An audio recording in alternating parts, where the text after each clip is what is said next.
बोलो श्री प्राणनाथ प्यारे की जय। बोलो श्री सतगुरु महाराज की जय। हमारे धाम के धनी की जय। सब सुंदर साथ की जय हो, जय हो, जय हो। आज है श्री श्रृंगार प्रकरण 14 चौपाई 35। मतलब 14 चौपाई है और 14 प्रकरण है और चौपाई है 35 की। ये सब पुतलियों का काम है, नैनों का काम है। कैसे एक दूसरे में देखना, कैसे दिखाना, कैसे दिखते हैं, कैसे क्या होता है, ये सब है। हक देखे पुतली अपनी, हक देखे पुतली अपनी, मैं देखूं अपनी पुतलियाँ। मैं हक देखूं, हक देखे मुझे, जो दो अरस परस भैया, जो दो अरस परस भैया। और प्रणाम सुंदर साथ जी। अर्थ श्री महामती जी बंगला दरबार में मोमिनों को बता रहे हैं कि श्री राज जी महाराज अपनी पुतली से मुझे देखते हैं और मैं अपनी पुतलियों में श्री राज जी को देखती हूँ। इस तरह से हम अरस परस, इस तरह से हम अरस परस देखकर एकाकार हो जाते हैं। इस प्रकार हम आपस में देखकर अरस परस एकाकार हो जाते हैं। हक देखे, क्या आया था? हक देखे पुतली अपनी, मैं देखूं अपनी पुतलियाँ। ये जो पहले चुपाई में भी वर्णन हुआ था वही सेम सारी वही चुपाई आ रही है, उसी तरह से आ रहा वर्णन। धामधनी अपनी पुतलियों से मुझे देखते हैं तथा मैं अपनी पुतलियों से उन्हें देखती हूँ, और मैं श्री राज जी को देखती हूँ तथा राज जी मुझे देखते हैं। इस प्रकार हम दोनों एकाकार हो जाता है। कहते जब श्री राज जी मेरे नेत्रों में देखते हैं तो मेरी पुतलियों में उन्हें अपना स्वरूप दिखाई पड़ता है। इस प्रकार मैं श्री राज जी के नेत्रों की पुतलियों में अपना स्वरूप देखती हूँ। इस प्रकार मेरी पुतलियों में प्रीतम अक्षरातीत के दो स्वरूप और धामधनी के पुतलियों में दो स्वरूप दृष्टिगोचर होते हैं। यही उसमें बोला गया कि मैं अपनी पुतलियों में श्री राज जी को देखती हूँ। इस तरह से हमें अरस परस देखकर एकाकार हमारा हो जाता है और श्री राज जी महाराज अपने नैनों में अपने स्वरूप को देखते हैं और मैं अपने स्वरूप को श्री राज जी के नैनों में देखती हूँ। इस तरह से दोनों मिलकर मेरे दो स्वरूप श्री राज जी की दो आँखों में और श्री राज जी के दो स्वरूप मेरी दो आँखों में बने हुए हैं। मतलब कि दो आँखें हैं ना, दोनों में उनके स्वरूप भी बने हुए हैं और उसमें मेरे भी बने हुए हैं। और नैनों की पलकें बड़ी गोरी हैं। नैनों की पलकें कैसी हैं? नैनों की पलकें बड़ी गोरी हैं, बड़ी सुंदर हैं। उनके झपकने में लाज शर्म दिखाई देती है। उनके झपकने से, आंखों के झपकने से ही लाज शर्म भी दिखाई पड़ती है। श्री राज जी महाराज की मेहर से सागर के समान गहरे गुणों के सुख मिलते हैं। ये सभी भेद श्री राज जी महाराज जी के हुक्म से ही समझ में आते हैं। जब दोनों नैनों से दो नैन बाण खींच कर मारते हैं, जब दोनों नैनों से दो नैन बाण खींच कर मारते हैं तो दोनों बाण रूहों की छाती को छेद कर देते हैं, तड़फा देते हैं। यही नैन बाण आशिक रूहों को घायल कर देते हैं। यही नैन बाण क्या है?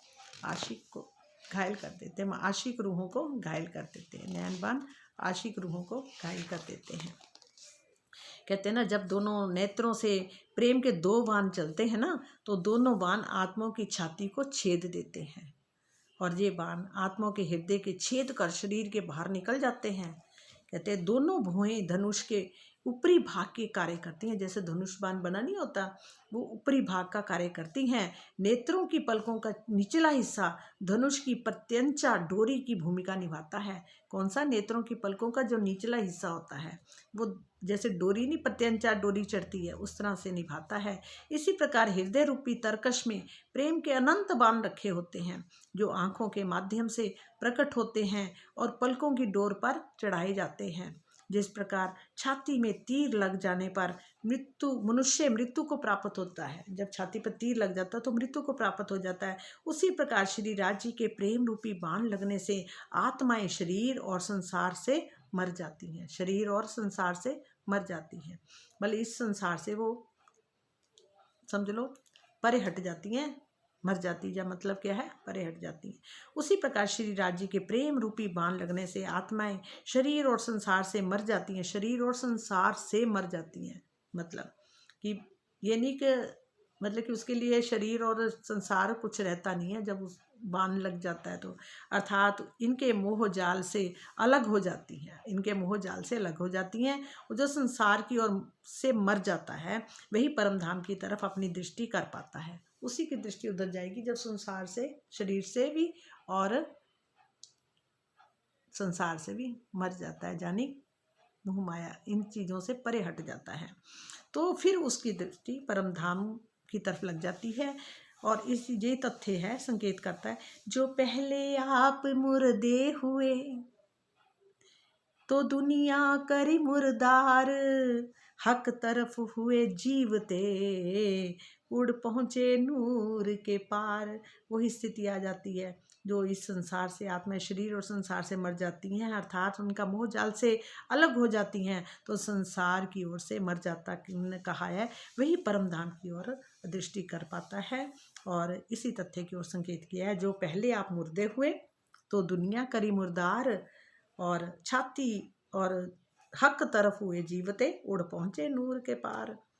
हक तरफ हुए जीवते उड़ पहुँचे नूर के पार, छाती छेद कर प्रेम के वान का शरीर से बाहर निकलने का तात्पर्य प्रेम में इतना डूब जाना कि मार्फित का दरवाज़ा खोल लेने में समर्थ हो जाना, मार्फित का दरवाज़ा खोल देना, खुल जाना। बोलो श्री प्राणनाथ प्यारे की जय, बोलो श्री सतगुरु महाराज की जय, धाम के धनी की जय। कहते हैं ना, छाती को छेद देते हैं, तड़फा देते हैं, और यही नैनबान आशिक रूहों को घायल कर देते हैं। तेरे तिरछे तिरछे नैन, तिरछे नैना, कहते ने तेरे नैना रे पिया मेरे, तेरे नैना रे, तेरे नैना जब से देखे मोहे कुछ ना भाई रे, तेरे नैना रे पिया मेरे, तेरे तिरछे नैना तिरछी चितवन, तिरछे नैना भजन है। चलो बहुत प्यारा वो भी भजन है, तिरछे नैना तिरछी चितवन, वही घायल करेगी। प्रीतम मेरे, बहुत बानी से बहुत बातें आप वही ये रहस्य समझा रहे हो हमें, और यहाँ की बुद्धि कितना ग्रहण कर पाती है, तो पर आपका, आपकी मेहर, कहते ना आपका वेश तभी आएगा जब आपकी मेहर होगी, जोश भी तभी आता है। हे मेरे प्रीतम तेरी जय हो, जय हो, जय हो। जो इतना समय भी शरीर को आप इससे कुछ समझा रहे हो, इसको दिखा रहे हो, और मन बुद्धि से परे ले जाकर अपने परम धाम की बातें हमें समझा रहे हो, ये आपकी मेहर नहीं तो और क्या है। हे धनी, बस आपकी मेहर हर पल बसते रहे। हम तो सचमुच कहते ना, एक दिन का नहीं हिल सकता, हम कुछ नहीं कर सकते, सब करने करावन हार आपकी मेहर ही करवा रही है, आपका भी आदेश ही करवा रहे हैं मेरे प्रीतम। हे धनी तेरी जय हो, जोश के धनी तेरी जय हो। आओ धनी आओ।